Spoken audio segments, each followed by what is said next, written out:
Nia had always dreamed of Seoul. As a young graphic designer from Chicago with an undeniable love for K-pop and Korean cinema, she felt a magnetic pull toward the city long before she even set foot on its soil. Her dream wasn't just about the art or the culture, though. It was about immersion.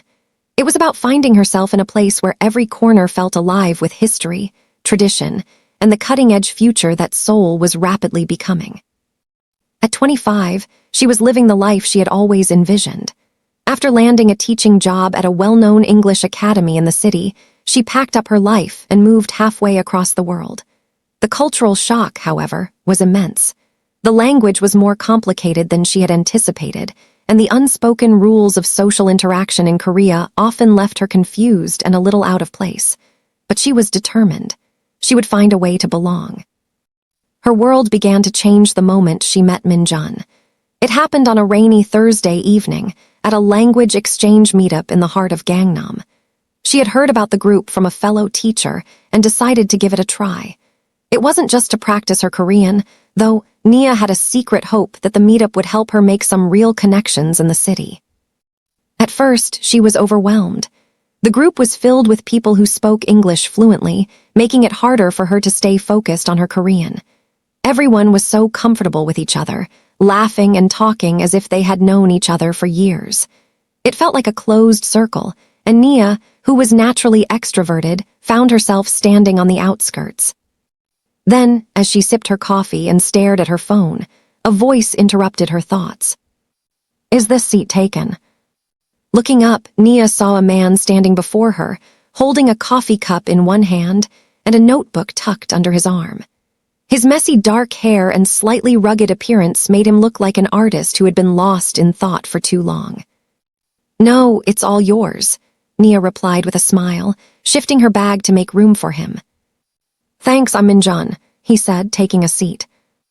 Min-jun wasn't like the others at the table. While most of the people at the meetup were energetic and eager to practice their English, he was reserved, almost brooding. He didn't seem interested in small talk or making the usual attempts to impress. Instead, he looked at her with curiosity, his eyes narrowing slightly as he studied her with an intensity that was both disarming and intriguing. "I'm Nia," she said, feeling an odd connection to him right away. "You're not here for the language practice, are you?" Min-jun smiled, revealing a quiet confidence. "I'm not great with languages, but I've been living here for a while and thought I could help with your Korean." Nia raised an eyebrow. "Are you saying that you're here for me?" Min-jun chuckled softly. "I guess you could say that." They began to talk, and something about the way he spoke to her made her feel at ease. Unlike the other meetups she had attended, where people were more focused on the words than the meaning behind them, Min-jun listened carefully to what she said. He didn't interrupt, didn't offer unsolicited advice. Instead, he gently corrected her grammar or pronunciation, and with each lesson, Nia found herself more captivated by him. She didn't know why, but she felt like there was something more behind his quiet demeanor. There was an air of mystery around him that she couldn't shake, a sense that he wasn't just another artist trying to make a name for himself. There was something hidden beneath his calm exterior, something he wasn't sharing. Over the next few weeks, Nia and Min-jun continued to meet at the language exchange events, and their connection deepened. But it wasn't just their language exchange that kept her coming back. It was Min-jun himself. He began to take her to hidden gems around Seoul, like the quiet, traditional tea houses of Insadong, where time seemed to stand still. The city's bustling energy was replaced by the soft murmur of conversations in the background and the clink of tea cups against delicate porcelain. It was during one of these visits that Min-jun opened up to her a little more. Sitting across from her in a traditional Hanok-style tea house, his fingers tracing the rim of his teacup, he spoke for the first time about his life outside of his graphic novels. "I'm not really the kind of person who spends a lot of time with others," Min-jun admitted, his voice low. "I prefer being alone with my art." Nia nodded, understanding that well. She had always been a bit of an introvert herself, despite her extroverted personality on the surface. She couldn't help but feel a strange kinship with him, though he was more reserved than anyone she had ever known. "Your art," she asked, genuinely curious. "What do you do?" "I'm a graphic novelist," Min-jun replied, his eyes lighting up for a brief moment. I've been working on a series for the past few years, but it's been hard. I haven't felt inspired for a while. Nia's heart softened as she realized that Min-jun wasn't just someone who avoided socializing for the sake of it. He had been trying to find something deeper in his life, something that had eluded him for years. As the days passed, they found themselves spending more and more time together.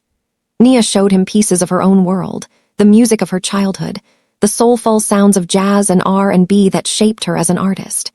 In return, Min-jun introduced her to the delicate art of Korean calligraphy, his passion for it so intense that he spent hours practicing at home, sending her photos of his progress.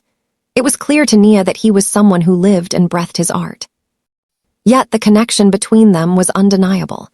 Every meeting, every conversation, and every shared experience built a bridge between their worlds. But just as things seemed to be falling into place, Nia's world turned upside down. One evening, as they walked through the illuminated streets of Myeongdong, Nia's phone buzzed. It was a message from her best friend, Maya, back home in Chicago. "Babe, I hate to be the one to tell you this, but I just saw something about Min-jun on the news." The message was brief, but it made Nia's heart stop. What could possibly be in the news about Min-jun? "Call me as soon as you can." Nia's hands trembled slightly as she dialed Maya's number. When Maya picked up, her voice was frantic. "Girl, you won't believe it. Apparently Min-jun's family is one of the richest in Korea. They've been involved in some pretty shady business deals, and now his name is getting dragged into it." Nia's breath caught in her throat. She couldn't believe it. Min-jun, the quiet, reserved artist, the man she had come to know and trust, was this really his life? Before we begin this story, tell us in the comments where you're watching from and what time it is there right now. And if you believe powerful stories can change hearts, don't forget to subscribe. This journey is just beginning. Nia couldn't shake the message from Maya. Her thoughts raced as she wandered through the neon-lit streets of Myeongdong, her phone clutched tightly in her hand. The busy city around her seemed to blur into the background, her mind consumed with the news that Min-jun's family might be tied to illegal business dealings. How could this be? He had always been so humble, so seemingly disconnected from the hustle of Seoul's elite. She glanced at Min-jun, who was walking beside her, unaware of the storm raging inside her. His face was calm, his features set in a way that made him look almost distant, though she knew it wasn't intentional. His mind was likely elsewhere, absorbed in his latest creative project, just as he always was. Taking a deep breath, Nia tried to push her unease aside. She didn't want to jump to conclusions. After all, Maya's message had only been a snippet of something larger, and rumors in Korea often grew out of control. But the gnawing feeling in her stomach told her there was more to Min-jun's story than he had shared with her. "Are you okay?" Min-jun's voice broke through her thoughts, soft yet laced with concern. "You've been quiet for a while." Nia turned to him, forcing a smile. "I'm fine, just a bit tired. It's been a long day." He didn't press further, but the look in his eyes told her he wasn't convinced. They continued walking, but Nia's mind couldn't rest. As much as she cared about him, she needed to know the truth. She had to understand what this all meant for them. The next morning, Nia sat on her bed, her laptop open in front of her. The search for Min-jun's family was oddly quiet, as if no one had dared to touch the story, or perhaps the press had been instructed to stay silent. But then, after a few more clicks, she stumbled across a series of articles buried in the back pages of a few tabloids. The Choi dynasty, the wealth behind the art. The article described the wealth and influence of the Choi family, with a particular focus on Min-jun's father, Choi Kwang-hyun, who was described as a powerful figure in the world of business and politics. The rumors tied the family to shady dealings with real estate projects that had resulted in the displacement of dozens of local families. Though the articles didn't explicitly accuse Min-jun of any wrongdoing, his family's shadow loomed over him, and the speculation was enough to cause a stir in Seoul's social circles. Nia closed the laptop with trembling hands. How had she not seen this before? The signs had been there, the hidden depths behind his cool exterior. But this was different. Nia had to confront Min-jun. There was no way around it. That evening, they met at their usual cafe, the one where they had first shared coffee and awkwardly navigated the language exchange. The atmosphere was warm, filled with the comforting smell of espresso and pastries, but the weight of what Nia had learned hung between them. Min-jun had already arrived when she walked in. He was seated by the window, staring at his phone with a furrowed brow, looking every bit the graphic novelist lost in his thoughts. When he saw her, he smiled faintly, as though nothing had changed. But Nia could see the subtle tension in his shoulders. "Min-jun," she started, her voice steady but her heart racing. "I need to ask you something about your family."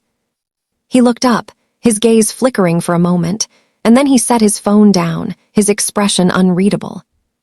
"I know," he said quietly, his voice carrying a weight of resignation.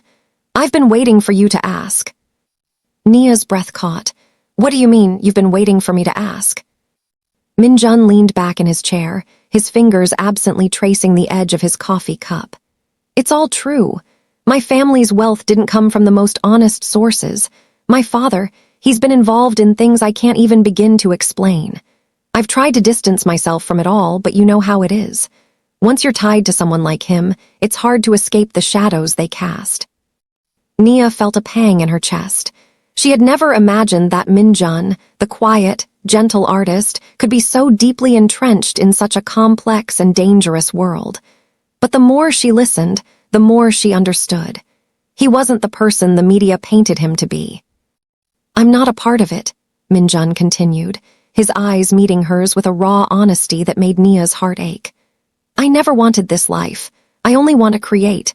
But my family, they've been trying to use my name, my art, to clean up their image. They see me as just another asset, another tool in their business dealings. They want me to help build the public face of their empire." Nia's mind reeled. The weight of the situation was heavy, and she could see the torment in Min-jun's eyes. This wasn't the life he had chosen for himself.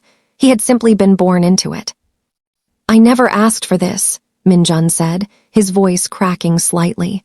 "I just wanted to be left alone with my work, but now everything feels like it's closing in on me. The pressure, the expectations, it's suffocating." Nia reached across the table, her hand gently covering his. "I know you're not like them, I can see it. You've never wanted any of this, Min-jun. You've been trying to escape, to find something real, and I've been lucky enough to see the real you." His eyes softened, and for a moment, it was as if the world outside their little bubble ceased to exist. "I don't want you to get caught up in my family's mess, Nia. You deserve better than that. Before he could finish, Nia squeezed his hand, stopping him. "I don't care about your family's mess, Min-jun. I care about you, and I'm not going anywhere." Min-jun's eyes widened in surprise, and for the first time since they had met, he allowed himself to lean into the connection between them fully. The walls he had built around himself were crumbling, and Nia could see the vulnerability beneath. "I don't want to drag you into this," he whispered, his voice tinged with fear. "But I can't imagine losing you either."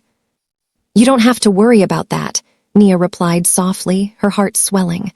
"I'm with you no matter what." That was the moment everything changed for both of them. They couldn't erase the past or escape the truth about Min-jun's family. But together, they could face whatever came next. As Nia learned more about the deep connections his family had in the world of business and politics, she knew it wouldn't be easy. But Min-jun was her world now, and nothing, not even his family's shadow, would tear them apart. Days turned into weeks, and the two of them navigated the delicate balance between the life Min-jun had been born into and the one he had built for himself. There were setbacks, challenges, and moments when the world seemed to close in on them. But through it all, they grew stronger together, and with every obstacle, they discovered a deeper love and connection that transcended anything they had ever expected. But the biggest test was yet to come. One evening, as Nia and Min-jun sat at the same cafe where it had all started, Min-jun received an unexpected call. It was his father, and the news he brought with him would change everything once again to be continued. If you enjoyed this billionaire romance, please like and subscribe to the Billionaire Evolution channel for more luxury love stories. See you tomorrow.